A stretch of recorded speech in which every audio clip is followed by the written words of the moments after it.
In this video, we want to explore a topic at the core of organizational success and personal growth: leadership. Leadership isn't just about a position, title, or team oversight. It is about embodying the right mindset and behavior to align one's team in a common direction, enabling collaboration, growth, and adaptation to change. But here is the catch. Getting into a leadership role and thriving in it doesn't happen in a vacuum. Your gender and the gender of your team members play a critical role to look at leadership with a gender perspective. Women and men often face different challenges as leaders. For example, women may find it harder to make quick, unilateral decisions, while men may struggle more with building teams rooted in shared purpose. Addressing these gender-specific challenges begins with awareness. When leaders recognize and work through these differences, it leads to more diverse leadership teams with balanced leadership styles. Why does it matter? Because organizations with gender-balanced leadership teams perform better. Research shows they are 25% more likely to be financially profitable, 27% more likely to create value for their shareholders in the long term, and 19% more innovative. Hence, gender-inclusive leadership is not just good for equality, it's good for business. Beyond numbers, teams led by a diverse and in particular gender-diverse leadership group tend to feel better heard, included, and valued. That leads to higher job satisfaction and lower turnover. So, if the benefits are clear, why isn't there more diversity in leadership roles, and what can be done to make women and men better leaders, or groom them to become leaders? To lead effectively, one needs three things: being assigned to a leadership position, being seen as a leader, and developing leadership skills. For women and men, each of these comes with its own set of challenges. Let's first talk about being assigned to a leadership position. The numbers speak for themselves. Globally, only 5% of CEOs are women. In Latin America, it's just 1.5%. And as roles grow in responsibility, women's representation shrinks. Why? Unconscious gender biases are one key reason. These are deep-rooted beliefs, often subconscious, that shape how we perceive leadership potential. This bias can lead to the unintentional favoring of one gender over others when promotion decisions are made, for instance. In fact, research shows that hiding the gender of musicians during hiring auditions results in a 50% higher probability for women musicians to get a position in the orchestra.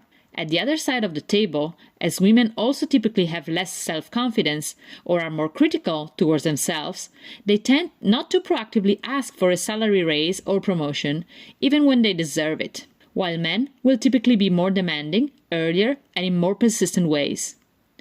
Women will also seek strong confirmation before trusting they have reached a certain level of skills, making them less vocal about progress and success, contrary to men. For instance, research shows that many women will wait until they meet 100% of a job's requirements before applying.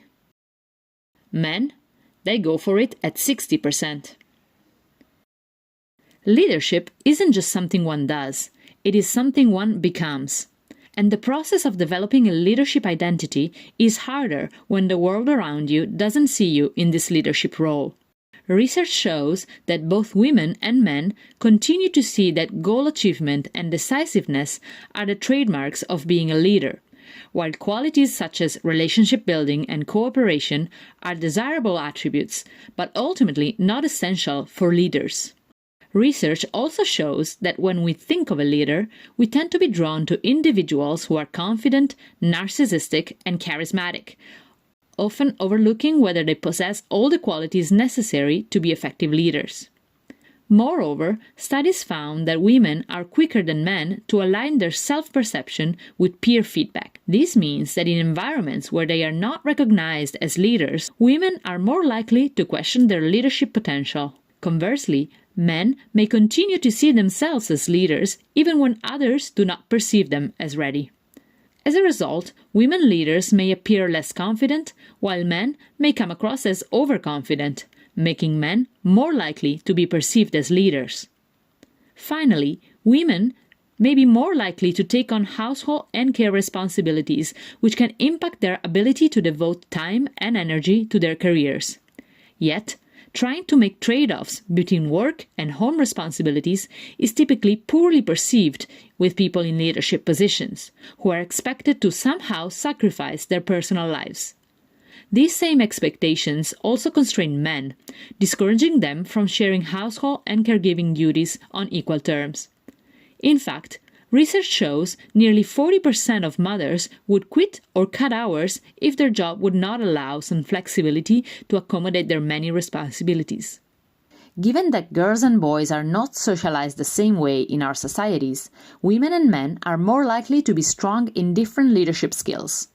For instance, women tend to have an advantage over men on relationship building and employee motivation.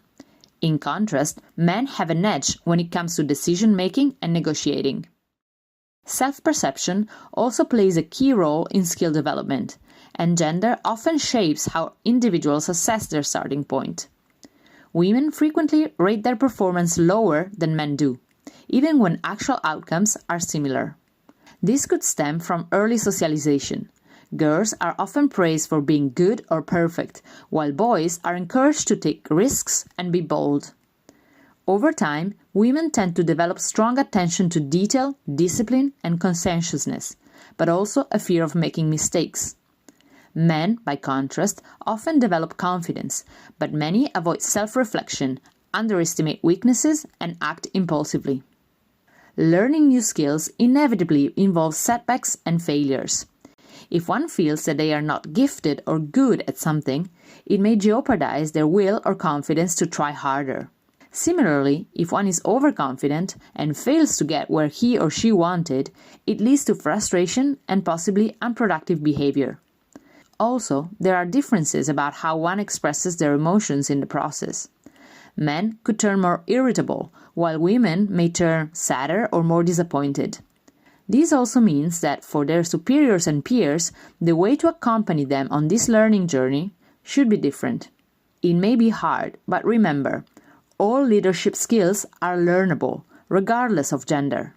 Again, the key here is to be more self-aware of one's perception, biases, and struggles. Therefore, integrating the leadership dimension into one's core identity and personal reality can be more challenging for individuals who exhibit harmonious, cooperative, modest behaviors, are sensitive to peer opinions, tend to avoid confrontation, and take on household and care responsibilities, especially when surrounded by non-supporting managers or team leaders.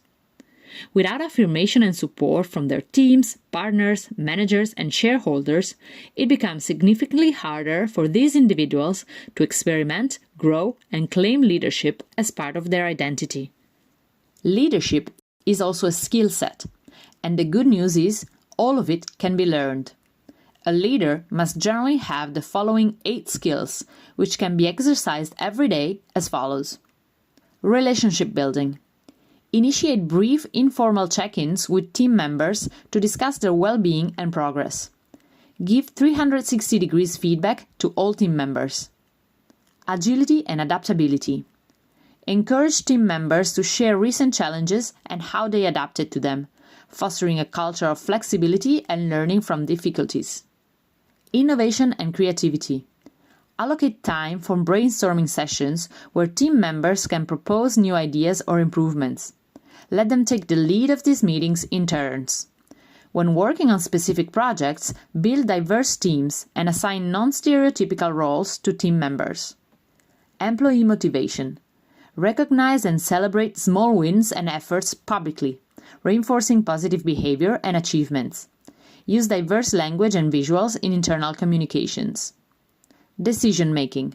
Make your decision-making transparent and involve team members in decision-making processes by seeking their input and discussing potential outcomes. Rotate leading person in meetings. Conflict management.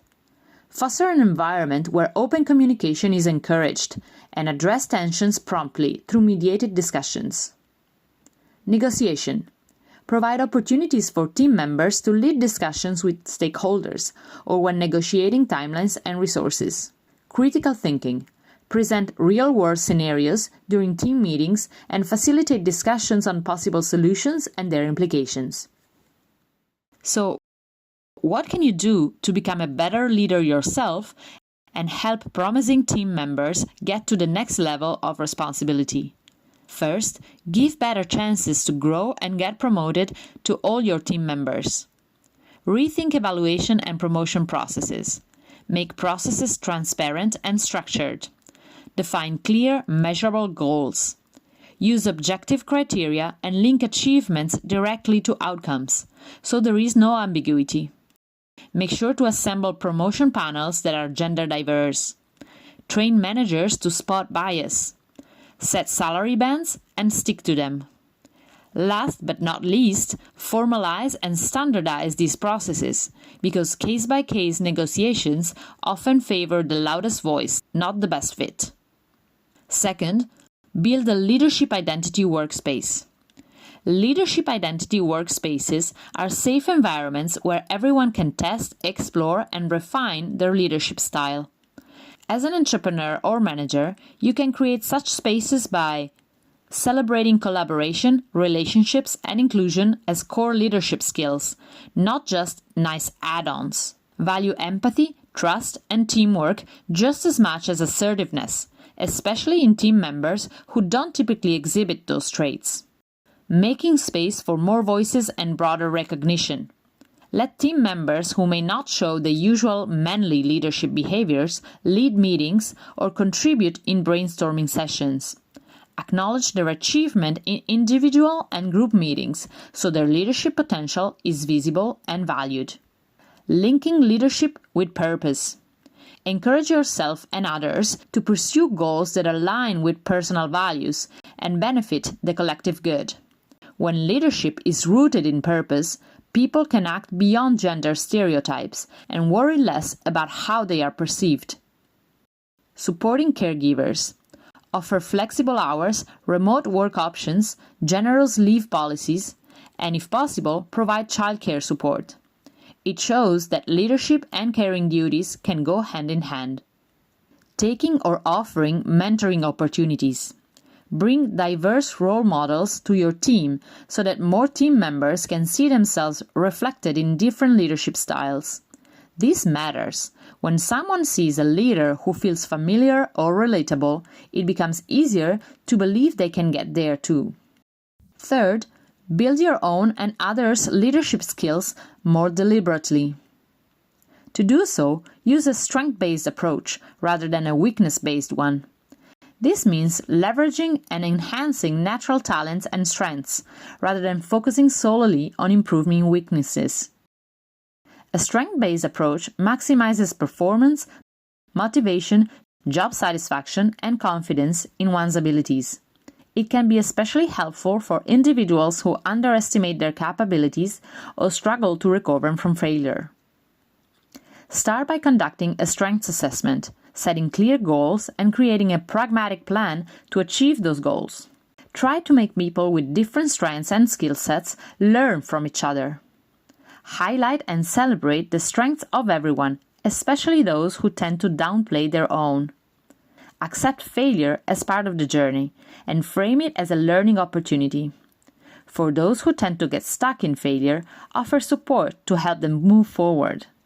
And for those who tend to brush past it, help them slow down and reflect on what they can learn before moving on. In conclusion, leadership isn't a fixed path. It's a dynamic process shaped by culture and self-belief. Gender plays a role, but that means we can address it and leverage it with intention, with tools, and with a commitment to equity. So, whether you are in a leadership role, preparing for one, or helping others rise, know this: great leaders aren't born, they are built. And when we make space for everyone to lead, everyone wins.